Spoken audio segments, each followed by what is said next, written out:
उस्मानाबाद लोकसभा मतदारसंघात माझं मत माझं सरकारच्या माध्यमातून आपण इथल्या उमेदवारांचे पुढचे काय नेमके प्लॅन्स आहेत, योजना आहेत आणि या मतदारांना नेमकं त्यांच्याकडनं काय अपेक्षित आहे, काय मतदारांना विकास या मतदारसंघात हवा आहे ते विचारणार आहोत. आपल्यासोबत आम आदमी पार्टीचे उमेदवार आहेत विक्रम सावळे, शिवसेनेचे प्रतिनिधी आहेत आमदार ज्ञानराज चौगुले, रवींद्र गायकवाड इथे येऊ शकले नाही आहेत, सुरेश बिराजदार आहेत राष्ट्रवादीचे जिल्हाध्यक्ष आणि रोहन देशमुख आहेत अपक्ष उमेदवार आहेत. भाजपमधून खरं तर उमेदवारी अपेक्षित होती, मात्र आता ते अपक्ष म्हणून लढवत आहेत. त्या सगळ्या प्रश्नांची उत्तरं आपण घेऊया. पहिला प्रश्न कोण विचारेल? फक्त हात वर. पहिला प्रश्न, या देशातील लाईटचा प्रश्न संपणार आहे का? लाईटचा मतदारसंघातलं तुम्हाला मतदारसंघातलाच प्रश्न लाईटचा संपणार आहे का? कारण लोड शेडिंग आयुष्यभर नशिबाला लागलेली आहे. महाराष्ट्रामध्ये अजित पवार आज ऊर्जा मंत्री आहेत. ऊर्जा मंत्री म्हणून काम करत असताना या महाराष्ट्रामध्ये ऊर्जा निर्मितीचं खूप मोठं धोरण त्यांनी आखलेलं आहे. सहकारी साखर कारखाना आणि खाजगी साखर कारखान्याच्या माध्यमातून मोठ्या प्रमाणामध्ये वीज निर्मितीसाठी प्रोत्साहन आणि त्यांना जास्तीत जास्त वीज निर्मिती कसं करता येईल याचं धोरण आखलेलं आहे. यामुळे येत्या काळामध्ये खूप मोठ्या प्रमाणामध्ये वीज निर्मिती होणार आहे. काँग्रेस राष्ट्रवादी सरकार हे शेतकऱ्यांचं सरकार आहे आणि याची जाणीव या महाराष्ट्राच्या मुख्यमंत्री आणि मुख्यमंत्री यांना आहे. त्यामुळे येत्या काळामध्ये ऊर्जेचा काही प्रश्न राहणार नाही. कारण आदरणीय शरदरावजी पवार साहेबांच्या काळामध्ये एनरॉनचा प्रोजेक्ट उभा राहिला. अशा वेळेस भाजपचे मुंडे साहेबांनी एनरॉन समुद्रात बुडवून टाकू म्हणून त्यांच्यावर एवढे प्रचंड आरोप केले आणि ते एनरॉन बंद पडला. सन्माननीय अजितजी पवार विधानसभेत जेव्हा विरोधकांनी लाईटच्या बाबतीत प्रश्न उपस्थित केला तेव्हा त्यांचे काका सन्माननीय शरदजी पवार साहेब यांच्या बाबतीत सांगितलं होतं माझ्या काकांचा वाढदिवस आहे आणि 12/12/12ला हा महाराष्ट्र भारमुक्त करतो असं म्हणून सांगणारे अजितजी पवार आज 14 वाजले तरी 12 आमच्या बिजनेस झाले नाही आणि खऱ्या अर्थानं नागरिकांचे 12 वाजवण्याचं काम या सरकारनं केलंय. इथं उभासा असलेल्या मतदारांना सुद्धा प्रश्न आहे, प्रतिप्रश्न, ते काम झालं का? तुम्ही जनतेला सुद्धा विचारावं. काँग्रेस, राष्ट्रवादी काँग्रेस, शिवसेना आणि भारतीय जनता पार्टी या सगळ्यांनी सत्ता उपभोगून यांची झालेली आहे. सामान्यांचे प्रश्न मात्र कुठल्याही प्रकारे त्यांना सॉल्व्ह करता आले नाहीत. याचा प्रामुख्याने विचार करताना भ्रष्टाचार हा सगळ्यात त्यातला मोठा मुद्दा आहे आणि या ठिकाणी शासन करताना कुठल्याही प्रकारचं नियोजन या पाठीमागचं आजपर्यंत करता आलेलं नाही. नियोजन कुठलंच करता आलं नाही. मला रोहन देशमुख तुम्हाला विचारायचं आहे, विविध उद्योग तुमच्या लोकमंगलच्या माध्यमातून उभे केलेत, विविध प्रक्रियाचं देखील तुम्ही काम सुरू केलं, निर्मितीचं काय केलं पाहिजे? मला असं वाटतंय की आता जसं बिराजदार साहेबांनी सांगितलं की सरकार या ठिकाणी सहकारी कारखाने असतील किंवा प्रायव्हेट सरकारी कारखाने असतील या लोकांना वीज निर्मितीसाठी प्रोत्साहन देत आहे. मला असं वाटतं की कारखाने हे स्वतःच्या पायावरती हे उभा आहेत आणि त्यांना सरकारचं कुठलंही प्रोत्साहन नाही. आज लोकमंगलचा लोहारा या क्षेत्रामध्ये कारखाना उभा झाला. आज 30 मेगावॅटची वीज निर्मिती या ठिकाणी होतीये. 2 तालुक्याला 24 तास जेवढी वीज लागते 24 तास तेवढी वीज निर्मिती तयार होती.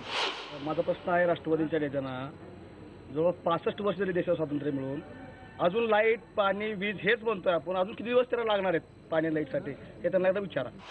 सरकारतर्फे काही सवलत नाहीये, पण मी त्यांना हे सांगू इच्छितो की ज्या कारखान्यांनी वीज निर्मिती केलेला आहे त्याला केन परचेस टॅक्स माफ आहे. त्याची जी लाईन ओढली जाती ज्या ग्रेडला जोडण्यासाठी त्याच्यामध्ये 50% कारखान्यांनी वापरायचं, 50% MSCBने वापरायचं अशा पद्धतीचं धोरण असल्यामुळे साखर कारखाने हे करत आहेत आणि याच्यामुळे त्या साखर कारखान्याला मदत तर होतीच, परंतु जनतेला वीज निर्मितीचं एक प्रोत्साहन म्हणजे वीज उपलब्ध होऊ शकते.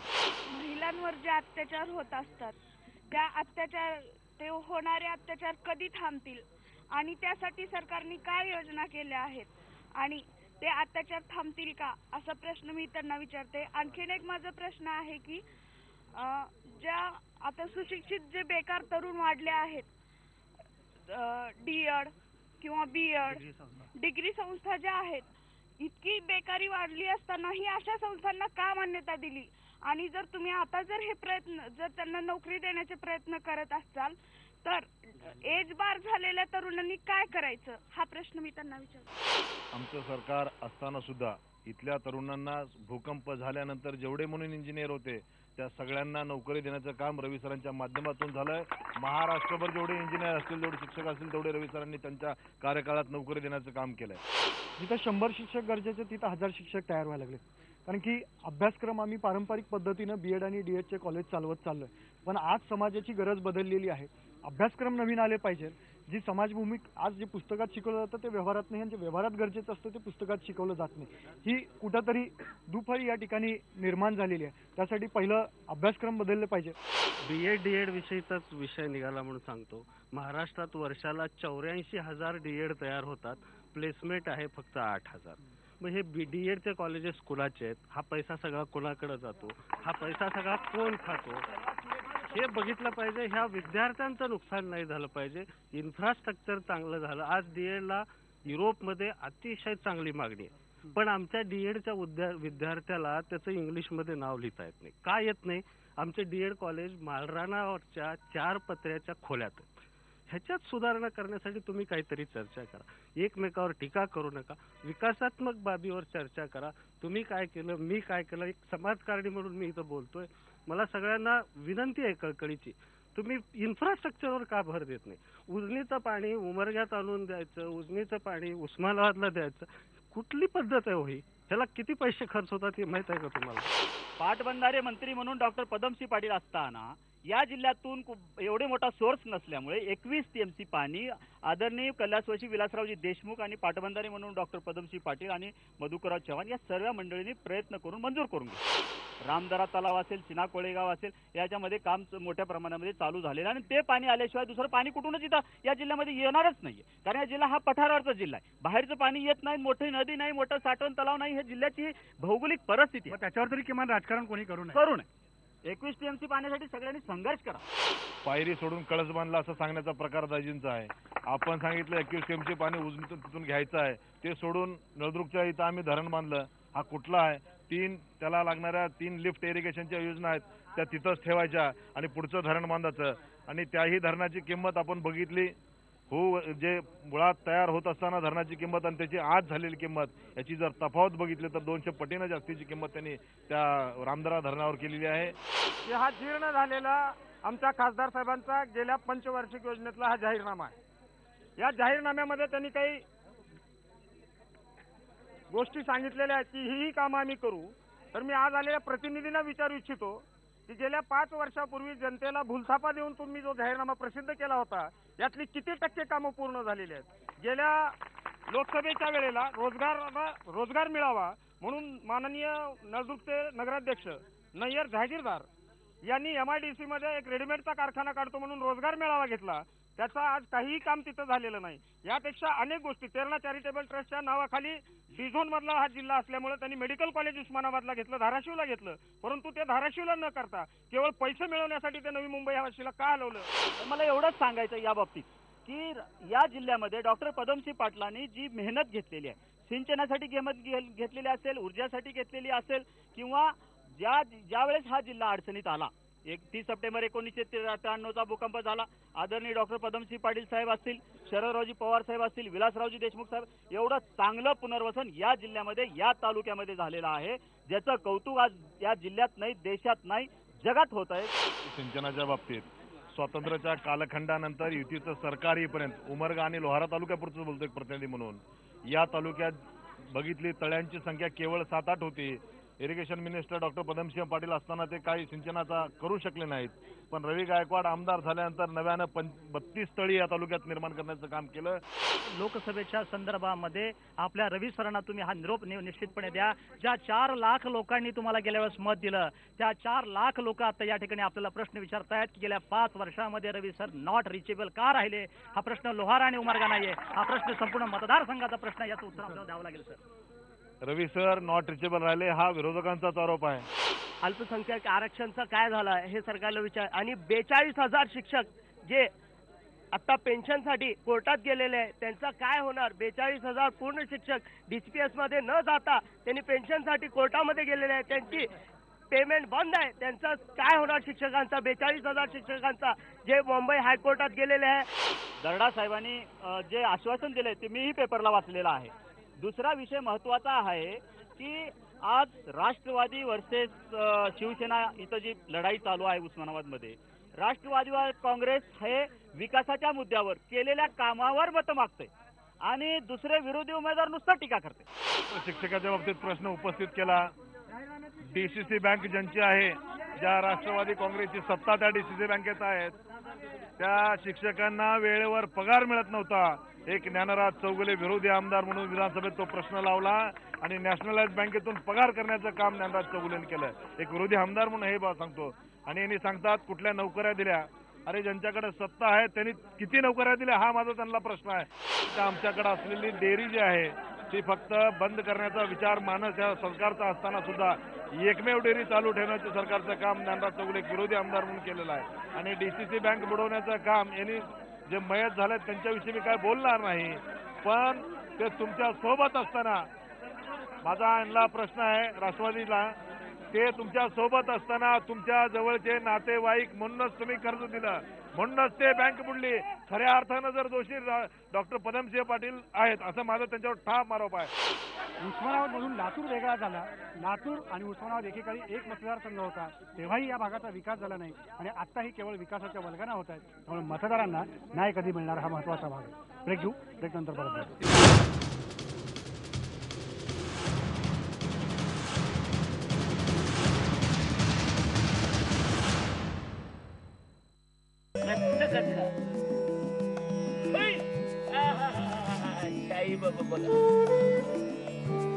ये भी जुड़ी गल साजनी की. उस्मानाबाद लोकसभा मतदारसंघातल्या उमरगा शहरामध्ये मी आत्ता आहे. या ठिकाणी हे सोबत जे लोक आपल्याला दिसत आहेत हे आहेत मसनजोगी समाजाचे, त्याचबरोबर भिल्ल, नवरे गोसावी असे सगळे भटके विमुक्त समाजातले लोक इथे राहतात. त्यांचे 400 मतदान आहे. मात्र मतदान देऊन 2004च्या निवडणुकीपासून हे लोक मतदान करतायत. त्यांच्या पदरात नेमकं 10 वर्षात काय पडलं आपण त्यांना विचारूया. काय इथली अडचण आहे आणि सरकारनं काय दिलं तुम्हाला? आम्हाला काय घर दिलं नाही, जागा दिली नाही, काय दिली सर. व्यवस्थाच नाही आम्हाला. किती वेळा मतदान केले? मतदान 10 वर्ष. काय द्यायला पाहिजे सरकारनं? सरकारनं काय द्यायचं सर? एक घर नको, जागा नको, पाणी नको, काही नको म्हणून भटकत हिंडायचं. असं कुठं म्हणत तिथं भटकत हिंडायचं. आणि सर आणि काय करून त्यांना काय आम्हाला मतदान करून काय उपयोग काय म्हणून आशा तुमच्यासाठी आशा करून आम्ही मतदान घालावं म्हणून यांचे निवडून दिल तर बी आम्हाला काही दिल नाही सर. काही दिल नाही. आज एक जागा दिल्या का गायला जायला वाट नको आणि राहायला घर नको, गायला रोटी नको, प्यायला पाणी नको. मग काय करू सर? आणि इतके दिवस म्हणून एवढं मतदान घालून, एवढ्या शाळामध्ये यमगरवाडीमध्ये शाळा घालून हे लेकराला काय करावं सर? काय सांगते येऊन तुम्हाला मतदान मागायला? मतदार मागल्यावर काय म्हणतात, मुख्य महामंत्री बनवतो, रोड करतो, हे करतो, पलन करतो, बेरस्तान करतो, बोर मारून देतो, हे मारून देतो म्हणतात. काय देऊ सर? आम्ही भटका चिंडून टाकला उसाला. तुम्ही काय सांगाल मावशी? तरी सर सकाळी उठून धंदा व्यापारला जातं. गावात गेल्यावर कोण काय गिराक करते, कोण नाही गिराक करते. रोज 10-20 रुपये भेटते. तेवढंच आणायचं, लेकरं बाळा जगवायचं. मतदान घातले का मग तिथं जर आम्ही रासायला काही केलं तर कोण पैसा असून जाऊन तिथं थांबले का आमच्याकडे यायचं नाही. कोणाला मतदान घातलं सरकारकडे जावा, बोंब मारा, तसा करा, फलाना करा, बिस्ताना करा म्हणून आम्हाला डापरतेत. आम्हाला काही पण म्हणतात. 2 शिवाय बी दिलं तर आम्ही शिवा खाता. सर 10 वर्षापासून आम्ही मतदान घातलं पण आपल्या गल्लीला कोणी आपल्याकडं ध्यानच घेतलं नाही. काय त्यांना घर द्यावं, काहीतरी जागा करा, कोणत्या तर ठिकाणावर बसवा, कोणत्या जागेवर बसवा, हे लोक आम्हाला काही सुद्धा नाही दिलं. रोडवर झोपतो बघ मी, पुलटवर झोपतो मी. मला घर नाही, काय नाही, दार नाही, हा बाप बिया नाही. फक्त मागून खातो बघ मी. एवढं काय करायला पाहिजे सरकारनं तुम्हाला? काय केलं सरकार? काय नाही. संजय फुगा पे नाही कोण खातो. आम्हाला काय मतदान घालते, सगळं घालते. आम्हाला काय रोड नाही, घर नाही, झोपडी घालून बसले. मच्छर चावलाले, हे चावलाले. आमचं वनवास भगवानला आहे. सरकार निराधार याच्या खाली संजय गांधी पैसा देतोय, महिन्याला पगार देते, मिळते का नाही? नाही बाबा, नाही मिळत. आपण बघतो की काय नेमका पैसा कुठे जात असेल तुम्ही विचार करा. तुम्ही या सगळ्या समाजाचं इथं काम करता. हे काम करत असताना काय अडचणी जाणवतात तुम्हाला? काय सांगा. मी 2003 पासून इथं काम करतोय. या समाजामध्ये 80% मुलं शिक्षणापासून वंचित आहेत. त्यांना शिक्षणापासून वंचित राहण्याचं कारण एवढं की त्यांच्याकडे घर नाही. जागा नाही आहे आणि त्यांना काम करण्यासाठी कुठलाही उद्योग नाही आहे. असं भटका समाज आहे, त्यांना स्थिरता नाही आहे. त्यासाठी मी इथं पालावरची शाळा म्हणून 2003 पासून करत त्यांच्या काय अडचणी आहेत, रेशन कार्ड असतील, मतदान कार्ड असतील, ओळखपत्र असतील, अशा अनेक अडचणी शासनापर्यंत नेऊन पोहोचवण्याचं काम मी इथपर्यंत करतोय. मीही या समाजातला असून माझं शिक्षण BA BEd झालेलं असून मी भिल्ल जातीचा असून सुद्धा मला सुद्धा आणखीन सुद्धा नोकरी नाहीये. किमान शासनाने यांच्याकडे लक्ष द्यावं असं ते म्हणतायत. याच भटका विमुक्त समाजातल्या लोकांचे एक फोटो आपल्या बाजूला जाहिरातीत लावायचे आणि भारत निर्माणच्या जाहिराती करायच्या. खरंच भारताची निर्मिती झाली आहे का आणि या भारतातल्या या माणसापर्यंत आपण पोहोचलोय का, हे सत्ताधाऱ्यांनी आणि त्यांच्या विरोध करून विरोधी पक्षात बसणाऱ्या प्रत्येक नेत्यांनी विचार करण्याची गरज आहे. ब्रेक घेऊ, ब्रेक नंतर परत भेटू.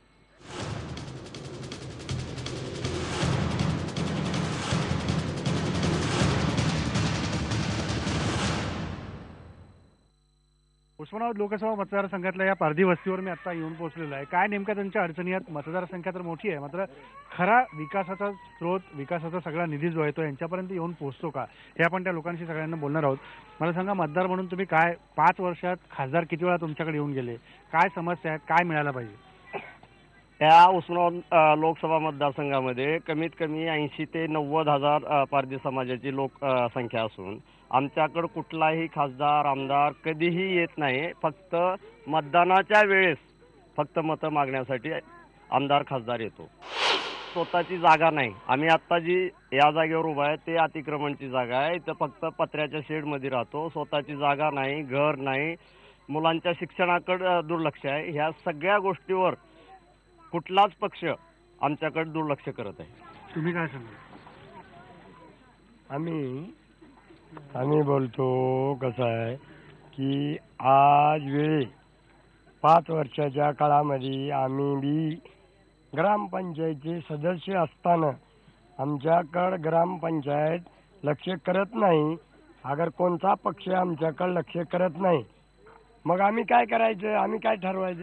आमचं जो चांगलं करत असेल त्या पक्षाला आम्ही हाती धरणारी माणसं आहोत. आतापर्यंत काय केलं? कुठल्या पक्षाने काय दिलं? काहीच नाही केलं. दिलं नाही काही? काहीच नाही केलं. काय काय मागितलं तुम्ही? असं आम्ही भटकतच राहिला वाजून. आम्ही ही आमची अपेक्षा आहे, दुसरी आमची अपेक्षा नाही.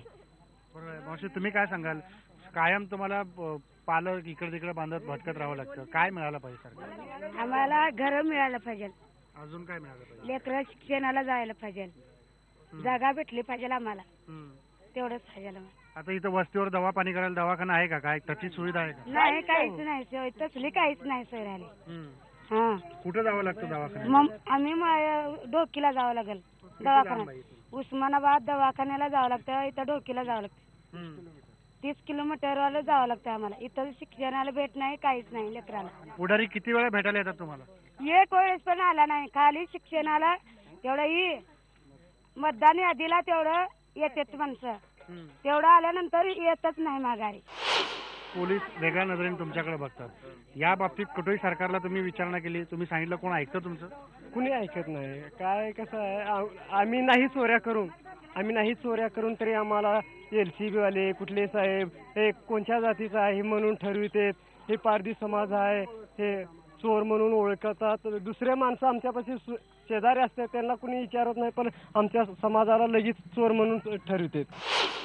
मतदान आले की आमच्यापाशी मागायला येतात. आम्हाला दर घरकुल नाही ना, आम्हाला दर जागा नाही, आम्हाला बसायला राहणार आम्हाला कुणी जवळ करत नाही. आम्ही नुसतं तुराट्या मागायला गेलो तर तिथं आम्ही 100-200 रुपये देऊन आम्ही तुराटे आणता. कशासाठी की जे धंदा सुद्धा करून सरकार लोक खाऊ देत नाहीत. मग काय करायचं ह्याच्या पुढे? या सगळ्या समस्या आपण बघतो की इथं गंभीर आहेत. जर ह्या समस्या सुटल्या नाहीत तर हा रोष या निवडणुकीमध्ये कुठल्याही पक्षाच्या उमेदवाराला सहन केल्याशिवाय पर्याय नाही. इथंच थांबू. पहा फक्त ID न्यूज.